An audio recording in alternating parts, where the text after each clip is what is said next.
بسم اللہ الرحمن الرحیم۔ گمنام ایرو کے معزز ناظرین، السلام علیکم۔ آئیے چلتے ہیں کہانی کی طرف۔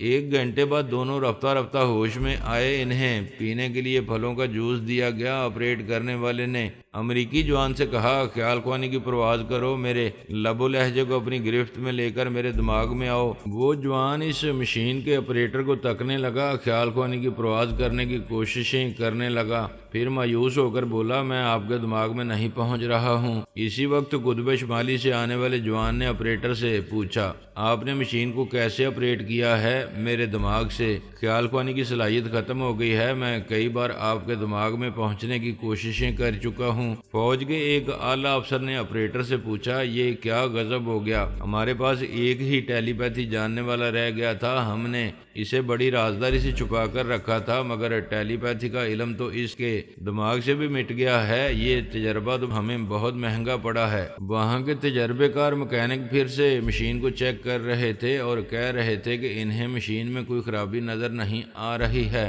ہم نے دیکھا ہے ہمارا یہ تجربے کار آپریٹر بڑی مہارت سے مشین کو آپریٹ کر رہا تھا۔ ہماری سمجھ میں نہیں آتا کہ اس میں خرابی ہے یا کوئی دشمن ٹیلی پیتھی جاننے والا خرابی پیدا کر رہا ہے۔ دشمن کون ہو سکتا ہے؟ انہوں نے الپا کی چال کو ناکام بنا دیا تھا۔ مہاراج نے اپنے ایک اعلی کار کی زبان سے کہا، میری سمجھ میں یہی بات آ رہی ہے، مشین کو ٹیلی پیتھی کے ذریعے نکارہ بنایا جا رہا ہے۔ الپا نے نہ صحیح، نیلما نے اسے نکارہ بنا دیا ہے۔ ایک اعلیٰ افسر نے کہا، آمنہ فرہاد اور جناب تبریزی بھی ایسا کر سکتے ہیں۔ مہاراج نے کہا، مجھے یقین نہیں ہے، وہ دونوں دنیاوی معاملات میں مداخلت دینے آئیں گے۔ انہیں مزید نئے ٹیلی پیتھی جاننے والوں کو ختم کرنا ہوگا تو وہ اینٹی ٹیلی پیتھی دوا سپرے کر دیں گے۔ مجھے تو نیلما پر پورا شبہ ہے۔ بہرحال ہم کسی پر بھی شبہ کریں، ناکامی ہمارا مقدر بن چکی ہے۔ ہمارے پاس ایک ہی ٹیلی پیتھی جاننے والا تھا، ہم نے بڑی رازداری سے چھپا کر اسے رکھا تھا، اب اس کے دماغ سے بھی یہ علم مٹ گیا ہے۔ اس ناکامی کی رویداد امریکہ کے دوسرے اکابرین کو سنائی گئی۔ سب نے متفقہ طور پر یہ فیصلہ سنایا کہ اس ٹرانسفر مشین کو آج ہی کھول کر اس کے پرزے الگ کیے جائیں اور ان سب پرزوں کو آرمی ہیڈ کوارٹر کے گودام میں رکھ دیا جائے۔ آرمی کے جوان اس فیصلے کے مطابق عمل کرنے لگے۔ مہیش اپنے 6 باڈی گارڈز اور دوسرے افسران کے ساتھ واشنگٹن آ گیا۔ الپا نے وہاں کے دوسرے اکابرین کے ذریعے معلوم کیا کہ مشین میں بظاہر کوئی خرابی نہیں تھی، پھر بھی وہ نکارہ ثابت ہوئی۔ اس نے مہاراج سے کہا، افسوس تمہاری حسرت پوری نہیں ہوئی، مہیش ٹیلی پیتھی کا علم حاصل نہ کر سکا۔ یوں تو کبھی کامیابی اور کبھی ناکامی ہوتی رہتی ہے، لیکن تم مجھ سے اتحاد نہیں کرو گے تو ہمیشہ ناکام ہوتے رہو گے۔ مہاراج نے کہا، اگر تم بول چکی ہو تو جاؤ، اب میں بہت مصروف ہوں۔ وہ چلی گئی۔ مہاراج نے فوج کے ایک اعلیٰ افسر سے کہا، میری خواہش پوری نہ ہو سکی، مہیش اب وہاں رہ کر ٹیلی پیتھی نہیں سیکھ سکے گا، بہتر ہے کہ اسے پہلی فلائٹ سے میرے پاس بھیج دیں۔ آپ کا بیٹا جب چاہے واپس جا سکتا ہے، لیکن اسے یہاں آئے ہوئے صرف 2 دن ہوئے ہیں، وہ پہلی بار ہمارے ملک میں آیا ہے، اسے پورے امریکہ کی سیر کرنے دیں۔ زندگی رہی تو وہ پھر کبھی پورے امریکہ کی سیر کر لے گا۔ میں بہت مایوس ہو گیا ہوں، اب اسے واپس بھیج دیں۔ مہاراج، آپ نے یہ کہاوت سنی ہے کہ مہمان اپنی مرضی سے آتا ہے لیکن میزبان کی مرضی سے واپس جاتا ہے۔ اب تو ہم دوست ہیں، پلیز ہمیں میزبانی کا موقع دیں۔ آپ نہیں جانتے میں اپنے بیٹے کے بغیر نہیں رہ سکتا۔ پھر یہ کہ الپا مجھے تانے دے رہی ہے، پیش گوئی کر رہی ہے کہ میرا بیٹا آپ کے ملک سے واپس نہیں آ سکے گا۔ میں اس کے تانوں اور پیش گوئی کو غلط ثابت کرنا چاہتا ہوں۔ اچھی بات ہے، آپ 1 گھنٹے بعد رابطہ کریں، میں معلوم کرتا ہوں کہ مہیش اور اس کے تمام گارڈز کو کس فلائٹ میں سیٹیں مل رہی ہیں۔ مہاراج نے 1 گھنٹے بعد رابطہ کیا تو اس اعلیٰ افسر کے ساتھ یوگا کا ماہر، ایک حاکم اور چند فوجی افسر بیٹھے ہوئے تھے۔ ان کے علاوہ ایک جونیئر افسر تھا جس کے دماغ میں مہاراج جا کر ان اکابرین سے گفتگو کیا کرتا تھا۔ ایک اعلیٰ افسر نے کہا، مہاراج، ہم نے عرض کیا تھا کہ افغانستان میں ایک مسلمان دہشت گرد ہے، اسے جلد از جلد ہلاک کرنا ہے یا گرفتار کرا کے اسے یہاں پہنچانا ہے۔ آپ یہ کام کرنے کے لیے راضی ہو گئے تھے، لیکن یہ شرط رکھی تھی کہ ہم آپ کے بیٹے کو ٹیلی پیتھی سکھائیں۔ دوسرے افسر نے کہا، آپ نے دیکھ لیا کہ ہم نے آپ کی شرط کو تسلیم کیا اور مہیش کو ٹیلی پیتھی سکھانے کے لیے اس جزیرے میں لے گئے۔ یہ ہماری اور آپ کی بدقسمتی ہے کہ مشین نکارہ ہو گئی ہے اور اب تو اس کے پردے کر دیے گئے ہیں۔ اتنی باتیں کرنے کا مقصد یہ ہے کہ ہم آپ کی باتیں مان رہے ہیں، لیکن آپ ہمارا ایک چھوٹا سا کام نہیں کر رہے ہیں۔ مہاراج نے کہا، میں نے آپ کا کام کرنے سے انکار نہیں کیا ہے۔ کل تک میرا بیٹا آ جائے گا تو میں خیال خوانی کے ذریعے افغانستان آپ کے کرائے کے قاتلوں کے پاس پہنچ کر ان کی بھرپور مدد کروں گا۔ ایک حاکم نے کہا، آپ نے پہلے بھی زبانی وعدہ کیا، اب بھی زبان سے کہہ رہے ہیں لیکن عمل نہیں کر رہے ہیں۔ آپ ایک بات پوری سچائی سے کہہ دیں کہ آپ وہاں فرحاد کے بیٹوں کی موجودگی سے خوفزدہ ہیں۔ بالکل نہیں، اگر افغانستان میں ٹیلی پیتھی کا عمل ظاہر ہوگا تو ہم اس کا الزام الپا پر عائد کریں گے۔ بے شک وہاں پہلے علی تیمور تھا، اب پارس پہنچا ہوا ہے، لیکن میں ان سے خوفزدہ نہیں ہوں۔ تو پھر اپنے بھگوان کا نام لے کر ہمارا کام شروع کر دیں۔ ہم کیسٹ کے ذریعے اپنے ایک جاسوس اور ایک کرائے کے قاتل کی آواز سنائیں گے، انہیں سن کر آپ ان کے دماغوں میں پہنچ جائیں گے۔ وہ افغانستان میں ہیں، ان کے ذریعے آپ دوسرے جاسوسوں اور کرائے کے قاتلوں کے دماغوں میں پہنچتے رہیں گے۔ آپ کیسٹ سے ان کی آوازیں سنائیں، میں ابھی ان سے رابطہ کروں گا، پھر ان کی رہنمائی کرتا رہوں گا۔ اب یہ 1-2 دن کا کام تو نہیں ہے، پتہ نہیں اس خطرناک دہشت گرد تک پہنچنے میں کیسی دشواریاں پیش آئیں گی۔ میرا بیٹا میرے پاس پہنچ جائے گا تو میں پورے دماغی سکون اور اطمینان کے ساتھ آپ لوگوں کے کام آتا رہوں گا۔ آپ تو بیٹے کے لیے ایسے پریشان ہیں جیسے وہ دشمنوں کے درمیان ہے۔ بھائی ہم دوست ہیں، مہیش ہمارا مہمان ہے، جب تک آپ ہمارے کام آتے رہیں گے ہم اسے یہاں سرکاری مہمان بنا کر رکھیں گے۔ اس کا مطلب کیا ہوا؟ کیا میں زندگی بھر تمہارے کام آتا رہوں گا اور میرا بیٹا زندگی بھر تمہارا مہمان بنا رہے گا؟ سرکاری مہمان ایسے ہی ہوتے ہیں، میزبان ان کی واپسی کا وقت نہیں جانتے۔ ویسے تمہارے لیے یہ فخر کی بات ہے کہ تمہارا بیٹا امریکہ میں عیش و عشرت کی زندگی گزارتا رہے گا۔ تم جب چاہو گے یہاں آ کر اس کے ساتھ رہ کر زیادہ سے زیادہ اسے باپ کی محبتیں دے سکو گے۔ تم لوگ جو سمجھانا چاہتے ہو اسے میں اچھی طرح سمجھ رہا ہوں۔ الپا کی پیش گوئی درست ہو رہی ہے۔ تم لوگ وہاں میرے بیٹے کے ساتھ کیسا بھی سلوک کر سکتے ہو، اس کے 6 گارڈز کو ہلاک کر سکتے ہو، صرف میرے بیٹے کو اس لیے زندہ رکھو گے کہ میں اس کی سلامتی اور طویل عمری کے لیے تمہارے ناجائز احکامات کی تعمیل کرنے پر مجبور ہوتا رہوں گا۔ بھائی تم جو بھی سمجھو، ہم تمہارے بیٹے کو اپنی اولاد کی طرح خوش رکھیں گے۔ تمہیں بھی ایک باپ کے فرائض کے مطابق اس کی خوشی کے لیے قربانیاں دینا چاہیے۔ ایک افسر نے کہا، مہاراج تمہارے تمام بھائی مارے جا چکے ہیں، انہوں نے شادیاں نہیں کی تھیں، وہ بے اولاد مر گئے، مگر تمہاری آئندہ نسل کو بڑھانے کے لیے ایک یہی بیٹا مہیش رہ گیا ہے۔ اگر تم اس کی سلامتی نہیں چاہو گے تو تمہاری نسل نہیں بڑھے گی، خاندان یہیں ختم ہو جائے گا۔ یہ باتیں تم ہم سے زیادہ سمجھ سکتے ہو۔ دوسرے اعلیٰ افسر نے کہا، ایک اور نیک مشورہ ہے، جب مہیش کو تمام عمر یہاں رہنا ہے تو پھر یہیں اس کی شادی کرا دی جائے۔ تمہاری بہو آئے گی تو بچے پیدا کرتی رہے گی۔ مہاراج سوریا راج کی آئندہ نسلیں امریکہ میں پھلتی پھولتی رہیں گی۔ ایک حاکم نے کہا، تم بہت دیر سے خاموش ہو، کچھ بولو۔ کیا بولوں؟ اتنی دیر سے تم لوگوں کی باتیں سن رہا ہوں اور یہ سمجھ رہا ہوں کہ میری بہت بڑی کمزوری تمہارے ہاتھ آ گئی ہے۔ تم لوگوں نے مجھے بری طرح جکڑ لیا ہے۔ پھر کیا کہتے ہو؟ میں کیا کہہ سکتا ہوں؟ مجھے اپنے بیٹے کی سلامتی کے لیے تم لوگوں پر بھروسہ کرنا ہوگا۔ بس ایک بار اور کہہ دو کہ میرا بیٹا وہاں عیش و آرام سے سلامت رہے گا۔ وہ حاکم اور دوسرے فوجی افسران باری باری کہنے لگے، ایسے یقین دلانے لگے کہ مہیش وہاں شاہانہ زندگی گزارتا رہے گا۔ پھر مہاراج نے کہا، ٹھیک ہے، جب تک میرے بیٹے کو ذہنی یا جسمانی طور پر ایک ذرا بھی آنچ نہیں پہنچے گی، میں تمہارے تمام احکامات کی تعمیل کرتا رہوں گا۔ جب مہاراج نے گھٹنے ٹیک دیے تو اسے ایک کیسٹ سنایا گیا۔ اس میں ایک جاسوس کی آواز ابھرنے لگی۔ وہ کہہ رہا تھا، مہاراج ہمیں یہ خوشخبری سنائی گئی ہے کہ تم ہمارے دماغ میں آ کر ہماری مدد کرو گے؟ ہم اس دن اور اس وقت کا انتظار کر رہے ہیں۔ اس جاسوس کی باتوں سے پتہ چلا کہ امریکی پلان میکرز بہت پہلے سے یہ منصوبہ بنا چکے تھے کہ مہاراج کو کس طرح آہنی شکنجے میں جکڑا جائے گا۔ اسی کیسٹ سے پھر ایک کرائے کے قاتل کی آواز ابھری۔ وہ بھی یہی کہہ رہا تھا کہ وہ اپنے دماغ میں مہاراج کی سوچ کی لہروں کا انتظار کر رہا ہے۔ مہاراج نے ان دونوں کی آوازیں سننے کے بعد کہا، میں ان کے دماغوں میں جا رہا ہوں، وہاں کے حالات معلوم کرنے میں کچھ وقت لگے گا۔ ویسے آپ کو اپنے سراغ رسانوں کے ذریعے میری کارکردگی کی رپورٹ ملتی رہے گی۔ افغانستان میں غیر ملکی ٹی وی رپورٹرز، اخبارات کے رپورٹرز اور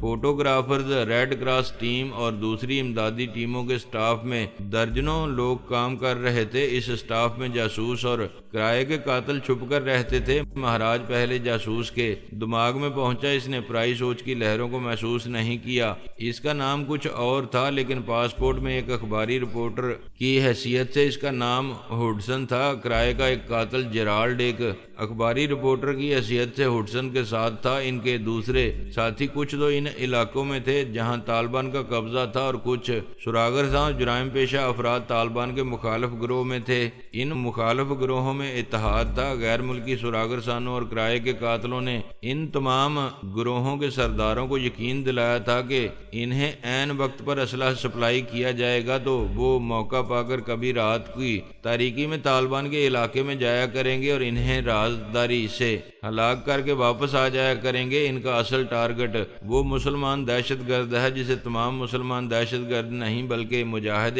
اعظم کہتے ہیں۔ یہ سب یہ سراغ لگانے کی کوششیں کر رہے تھے کہ اس مسلمان مجاہد اعظم کو طالبان نے کہاں پناہ دے رکھی ہے۔ ان کی معلومات کے مطابق وہ مجاہد طالبان کے کسی ایک علاقے میں نہیں رہتا تھا، اچانک اپنی رہائش کی جگہ بدلتا رہتا تھا۔ ان سراغ رسانوں اور کرائے کے قاتلوں کے لیے ایک بڑا مسئلہ یہ تھا کہ وہ افغانی زبان نہیں جانتے تھے۔ ان کی باتیں سمجھنے کے لیے وہ اپنے ساتھ ایسے تعلیم یافتہ افغان ترجمان رکھتے تھے جو مقامی باشندوں کی باتیں انہیں سمجھایا کرتے تھے۔ واشنگٹن، نیو یارک، لندن اور اسکاٹ لینڈ میں ایسے اسکول قائم کیے گئے تھے جہاں سراغ رسانوں کو دنیا کے تمام ممالک کی زبانیں سکھائی جاتی تھیں۔ ہڈسن اور دوسرے چند جاسوس افغانی زبان ربانی سے بولتے تھے اور کسی بھی مناسب موقع پر افغانی باشندوں کا بیس بدل کر طالبان کے درمیان کسی شک و شبے کے بغیر رہ سکتے تھے۔ ان میں ہڈسن اور دو جاسوس طالبان کے مختلف مقبوضہ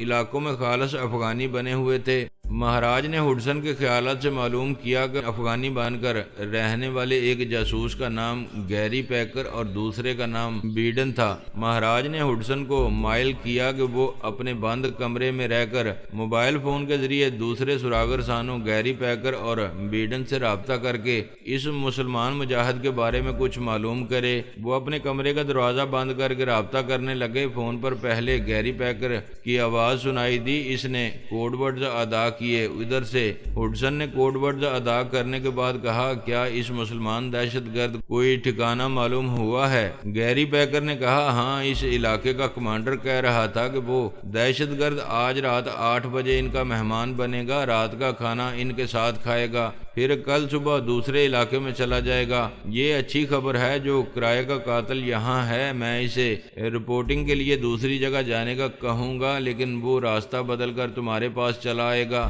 ہمارے پاس قاتلوں کی تعداد زیادہ ہو تو بہتر ہے۔ میں نے 2 قاتلوں کو یہاں رازداری سے آنے کے لیے کہہ دیا ہے۔ اب میں بیڈن سے کہوں گا کہ وہ اپنے ساتھ رہنے والے قاتلوں کو بھی میرے پاس بھیج دے۔ اب رات طالبان کے اس علاقے میں اس دہشت گرد کا آخری کھانا ہوگا۔ گیری پیکر نے اس سے رابطہ ختم کر کے بیڈن سے رابطہ کیا اور اس سے وہی باتیں کی جو ہڈسن سے کر چکا تھا۔ بیڈن نے کہا، میرے کرائے کے قاتل اندھیرا ہوتے ہی تمہارے پاس پہنچ جائیں گے۔ یہاں مجھے سب ہی افغان باشندہ سمجھتے ہیں اور یہ میری بہت بڑی کامیابی ہے۔ گیری پیکر نے کہا، مجھے بھی یہاں افغانی سمجھا جا رہا ہے۔ میں بہت محتاط رہتا ہوں اور کوشش کرتا ہوں کہ مجھ پر کوئی شبہ نہ کرے۔ بہرحال شام ہونے والی ہے، 2 یا 2.5 گھنٹے بعد رات ہوتے ہی وہ دہشت گرد یہاں ضرور پہنچے گا۔ اب ہم اس کا کام تمام کرنے کے بعد ہی رابطہ کریں گے۔ انہوں نے فون کا رابطہ ختم کر دیا۔ گیری پیکر نے فون بند کر کے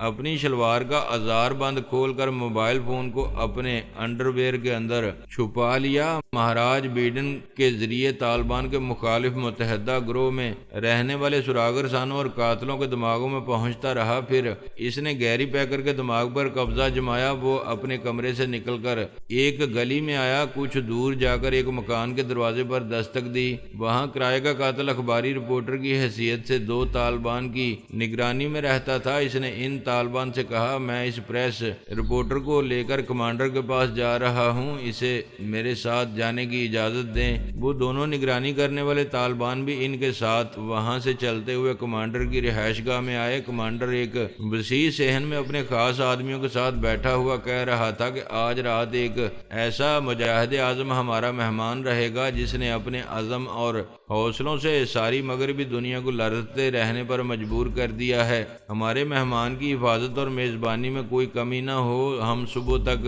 آہنی قلعہ بن کر اپنے مہمان کی حفاظت کرتے رہیں گے۔ کمانڈر نے گیری پیکر اور اخباری رپورٹر کو دیکھ کر پوچھا، کیوں آئے ہو، کوئی خاص بات ہے؟ گیری پیکر نے کہا، جی ہاں، آپ سے عرض کرنے آیا ہوں کہ میرا دماغ اب میرا نہیں رہا ہے، میرے اس دماغ میں کسی ٹیلی پیتھی جاننے والے نے قبضہ جمایا ہے۔ کمانڈر نے پوچھا، تم افغانی ہو، اپنی زبان چھوڑ کر انگریزی کیوں بول رہے ہو؟ میرے اندر جو ٹیلی پیتھی جاننے والا گھسا ہوا ہے وہ مقامی زبان نہیں جانتا ہے، اس لیے وہ میری ذریعے انگریزی بول رہا ہے، اور میں کوئی افغانی باشندہ نہیں ہوں، ایک غیر ملکی جاسوس ہوں، اور میرا نام گیری پیکر ہے۔ اس کے ساتھ کھڑے ہوئے کرائے کے قاتل نے کہا، یہ تم کیا بکواس کر رہے ہو؟ فار گاڈ سیک، ہوش میں رہ کر باتیں کرو۔ گیری پیکر نے کمانڈر سے کہا، یہ کسی اخبار کا رپورٹر نہیں ہے بلکہ کرائے کا قاتل ہے، آج آپ کے مجاہد مہمان کو قتل کرنے کا ارادہ رکھتا ہے۔ میں ثبوت پیش کر رہا ہوں، ہم دونوں کے کپڑے اتار کر دیکھیں، آپ کو میری باتوں کا یقین آ جائے گا۔ کمانڈر نے ان کے کپڑے اتارنے کا حکم دیا۔ جب لباس اتارا گیا تو اندر سے ایک منی پستول اور موبائل فون برآمد ہوا۔ دونوں کو فوراً حراست میں لیا گیا۔ گیری پیکر نے کہا، مزار شریف میں بھی طالبان کے درمیان جو جاسوس اور پریس رپورٹر ہے، ان کے نام ہڈسن اور جیرالڈ ہیں، آپ وہاں کے کمانڈر سے رابطہ کر کے انہیں اچانک حراست میں لینے کا مشورہ دیں، ان کے لباس کے اندر سے بھی ایسی ہی چیزیں نکلیں گی۔ مہاراج نے گیری پیکر کے ذریعے جاسوس بیڈن کے بارے میں بھی بتایا۔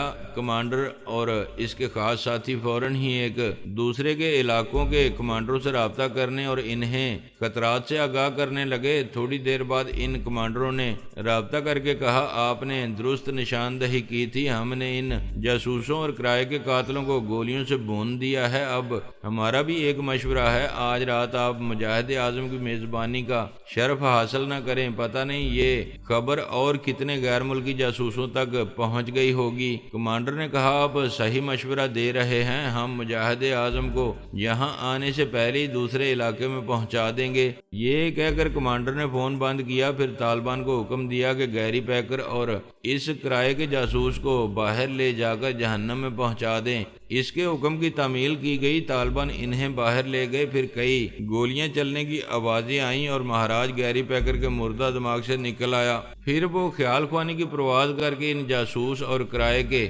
قاتلوں کے اندر پہنچا اور ان کی کھوپڑیاں الٹنے لگا۔ وہ اپنے ہتھیار اٹھا کر مختلف گروہ کے لوگوں پر فائرنگ کرنے لگے۔ جواباً ان پر بھی فائرنگ ہونے لگی، وہ بھی آرام موت مرنے لگے۔ چند جاسوس اور کرائے کے قاتل پریشان ہو کر وہاں سے بھاگنے لگے، لیکن متحد گروہ کے سرداروں کے حکم سے ان کا تعاقب کر کے انہیں بھی مار ڈالا گیا۔ مہاراج وہاں کئی گھنٹے تک مصروف رہا۔ اس ملک میں جتنے سراغ رسانوں اور قاتلوں کے دماغوں میں پہنچا ہوا تھا، ان سب کو نیست و نابود کرتا رہا۔ پھر وہ فوج کے ایک جونیئر اعلی کار افسر کے ذریعے اعلیٰ افسر کو مخاطب کیا۔ اعلیٰ افسر نے کہا، ہم نے 2 گھنٹے پہلے کئی بار جاسوس ہڈسن اور قاتل جیرالڈ سے فون پر رابطہ کیا، وہ ہر بار یہی کہتے رہے کہ مہاراج مہاراج ابھی تک ان کے دماغوں میں نہیں آئے؟ کیا تم کسی دوسری جگہ مصروف ہو گئے تھے؟ ہاں، آپ نے افغانستان میں اتنے سراغر سانوں اور کرائے کے قاتلوں کو ہر علاقے میں پہنچا دیا ہے کہ مجھے ہر ایک کے دماغ